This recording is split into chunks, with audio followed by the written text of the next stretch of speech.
सध्या market crash होणार अशा चर्चा जोरात सुरू आहेत। मोठ्या बुलरन नंतर आता स्टॉक मार्केट क्रॅश होण्याची वेळ आली आहे का, याबाबत लोक सोशल मीडियावर वेगवेगळी मते बनवत आहेत, मांडत आहेत। अशातच अमेरिकन इकॉनॉमिस्ट हॅरी डेंट यांनी मार्केट क्रॅश होण्याबाबत चेतावणी दिलेली आहे। हॅरी डेंट यांच्या मते 2008च्या आर्थिक मंदीपेक्षाही भयानक असा क्रॅश मार्केटमध्ये होणार आहे। हा crash of the life time असू शकतो असं त्यांचं म्हणणं आहे। एनव्हिडिया कंपनी नुकतीच मायक्रोसॉफ्टला मागे टाकत मार्केट कॅपिटलायझेशनच्या बाबतीत जगातली सगळ्यात मोठी कंपनी बनली आहे। या कंपनीचे शेअर्स तब्बल 98% खाली पडतील तर अमेरिकन स्टॉक मार्केटची जी इंडेक्स आहे म्हणजे नासडॅक जी आहे ती 92% खाली पडेल असा भयानक अंदाज हॅरी डेंट यांनी वर्तवला आहे। याशिवाय वॉरन बफेटच्या बर्कशायर हॅथवे या इन्व्हेस्टमेंट फर्मने देखील ॲपलचे शेअर्स विकल्याची बातमी समोर आलेली आहे। त्यामुळे या दोन्ही गोष्टींचा संदर्भ जोडला जातो। याशिवाय ईव्ही बूम सुरू असतानाच बर्कशायर हॅथवेने जगातली सगळ्यात मोठी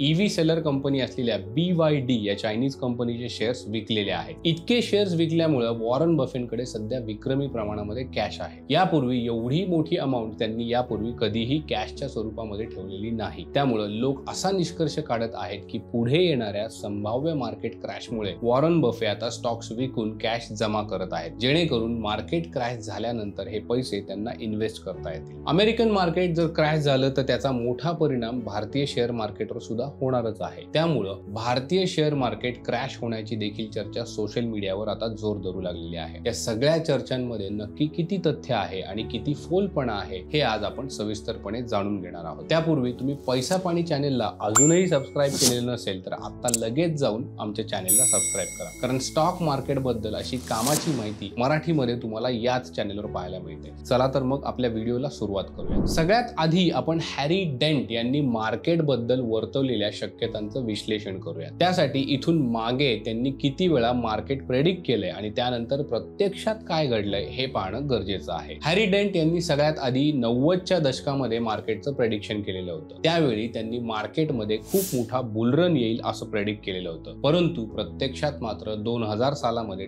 .com बबल फुटला आणि मार्केट क्रॅश झालं। त्यामुळे त्यांचं हे प्रेडिक्शन चुकीचं ठरलं होतं। त्यानंतर 2006 मध्ये त्यांनी मार्केटचं पुन्हा प्रेडिक्शन केलं। द ग्रेट बूम अहेड या त्यांच्या पुस्तकामध्ये त्यांनी सांगितलं की 2009 पर्यंत खूप मोठा इकॉनॉमिक बूम येईल, मात्र 2007-08 मध्येच खूप मोठं जागतिक आर्थिक संकट आलं आणि मार्केट मोठ्या प्रमाणामध्ये डाऊन ट्रेंडवर गेलं।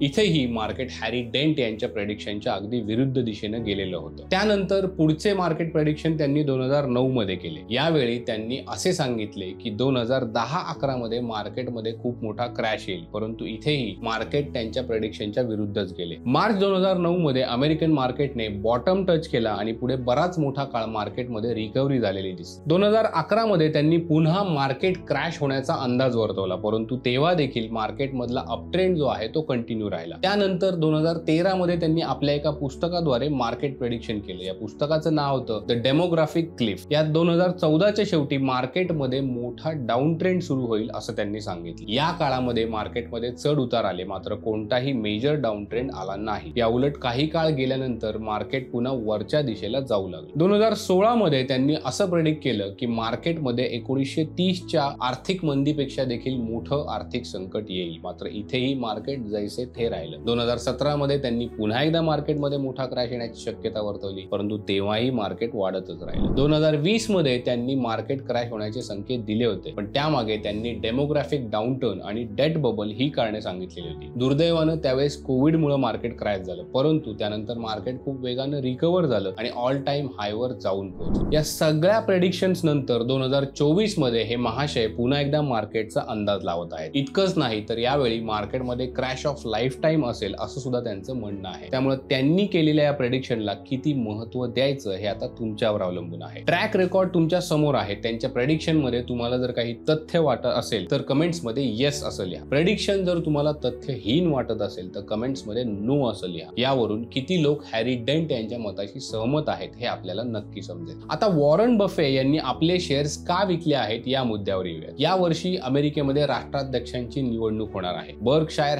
हॅथवे कोणते शेअर्स विकते यावर अमेरिकन इलेक्शनचा खूप मोठा प्रभाव असतो. हे इलेक्शन डोनाल्ड ट्रम्प जिंकणार असा जर बर्कशायर हॅथवेचा अंदाज असेल तर BYD सारख्या चायनीज कंपनीचे शेअर्स ते विकू शकतात. ट्रम्प यांच्या अँटी चायना पॉलिसीमुळे चायनीज कंपन्यांमधील गुंतवणूक ते कमी करू शकतात. टेस्लाचे CEO एलॉन मस्क यांच्याबद्दल काही न्यूज रिपोर्ट्स आणि त्यांच्या मुलाखतींवरून तरी ते प्रो ट्रम्प आहेत असं दिसून येतं आणि BYD ही टेस्लाची स्पर्धक कंपनी आहे. त्यामुळं ट्रम्प जर सत्तेत आले तर टेस्लाच्या फायद्यासाठी डोनाल्ड ट्रम्प BYD सारख्या चायनीज कंपन्यांवर निर्बंध लादू शकतात. दुसरं म्हणजे बर्कशायर हॅथवेकडे सध्या विक्रमी म्हणजेच तब्बल $189 बिलियन इतकी कॅश आहे. त्याची एकूण इन्व्हेस्टमेंट जी आहे ती $350 बिलियन इतकी आहे. म्हणजे त्यांच्याकडे असणारी एकूण कॅश जर पाहिली तर इन्व्हेस्टेड अमाऊंटच्या जवळपास 54% इतकी आहे. एवढ्या मोठ्या कंपनीकडे इतकी कॅश असणं ही तशी विशेष गोष्ट नाही, कारण मार्केटमध्ये केव्हाही संधी निर्माण होऊ शकते आणि अशा संधीचा फायदा घेण्यासाठी इन्व्हेस्टमेंट फर्मकडे कॅश असणं हे गरजेचं आहे. इथून मागे देखील त्यांनी आपल्या गुंतवणुकीच्या 40 ते 50% कॅश होल्ड केलेली आहे. सध्या ती 54% आहे. ही जर वाढत जाऊन 60%, 70% अशी झाली तर त्यांना मार्केट क्रॅश होण्याची भीती वाटत आहे असं आपण म्हणू शकतो. मात्र सध्या तरी त्यांच्याकडील कॅश ही नॉर्मल लेवलला दिसत आहे. भारतीय मार्केटची सध्या काय परिस्थिती आहे यावर सुद्धा एक नजर टाकूया. निफ्टी 50चा लॉंग टर्म चार्ट जर पाहिला तर ओव्हरऑल मार्केट आपल्याला लॉंग टर्म बुल रन मध्ये दिसते. असं जरी असलं तरी मध्ये मध्ये करेक्शन्स आणि क्रॅश देखील आलेले आहेत. जसं की 2008च्या क्रॅश मध्ये मार्केट 56% खाली पडलं होतं. त्यातून मार्केट पूर्णपणे रिकव्हर होत नाही. तेच 2010 मध्ये पुन्हा 19% करेक्शन आलं. त्यानंतर 2015 मध्ये 20% जास्त करेक्शन आलं होतं. त्यानंतर कोविड-19च्या वेळेस मार्केट जवळपास 29% खाली पडलं होतं, परंतु त्यातूनही मार्केट रिकव्हर झालं आणि ऑल टाइम हायवर गेलं. थोडक्यात जर पाहिलं तर मार्केटमध्ये करेक्शन्स अनेक वेळा आलेले आहेत, परंतु तेवढ्याच वेगाने मार्केट पुन्हा रिकव्हर सुद्धा होत आलेलं आहे. त्यामुळं जी व्यक्ती 4 ते 5 वर्षांच्या काळासाठी इंडेक्स मध्ये इन्व्हेस्टमेंट करत आहे तिला लॉस होण्याचे चान्सेस फार कमी असतात. S&P 500चा 1930 पासूनचा चार्ट जर पाहिला तर असे दिसते की बुल मार्केट हे मोठे होत चालले आहेत आणि बेअर मार्केट हे शॉर्ट होत आहे. मार्केट करेक्ट झाले तरी ते वेगाने रिकव्हर देखील होत आहे. भारतीय शेअर मार्केट खूप काळापासून बुलरन मध्ये सुरू आहे, त्यामुळे थोडेफार करेक्शन येण्याची शक्यता आपण नाकारू शकत नाही. अशात करेक्शन जर आलं तर काय करायचं, तर अशा वेळी ओव्हर व्हॅल्यूड स्टॉक्स जे आहेत किंवा ओव्हर व्हॅल्यूड सेक्टर्स जे आहेत त्यामध्ये गुंतवणूक करणं आपण टाळलं पाहिजे. करेक्शन झाल्यानंतर अंडर व्हॅल्यूड स्टॉक्स मध्ये गुंतवणूक करण्याची चांगली संधी मिळू शकते. मार्केट क्रॅशचा जास्त परिणाम शॉर्ट टर्म इन्व्हेस्टमेंटवर होऊ शकतो, मात्र 3 ते 5 वर्षांच्या काळासाठी केलेल्या गुंतवणुकीवर क्रॅशचा प्रभाव होण्याची शक्यता कमी आहे. याशिवाय ज्यांचे पोर्टफोलिओ डायव्हर्सिफाईड आहे त्यांच्यासाठी देखील रिस्क तुलनेनं कमी आहे. बाकी सध्याच्या मार्केट कंडिशन बद्दल तुमचं काय म्हणणं आहे हे आम्हाला कमेंट्स मध्ये नक्की सांगा. मार्केट क्रॅश होण्याची हाईप सध्या जोरात आहे, त्यामुळे जास्तीत जास्त लोकांना हा व्हिडिओ तुम्ही शेअर करा. तसेच व्हिडिओ जर तुम्हाला आवडला असेल तर या व्हिडिओला लाईक करायला विसरू नका. सध्यासाठी आपण इथेच थांबूयात. पाहत राहा पैसा पाणी.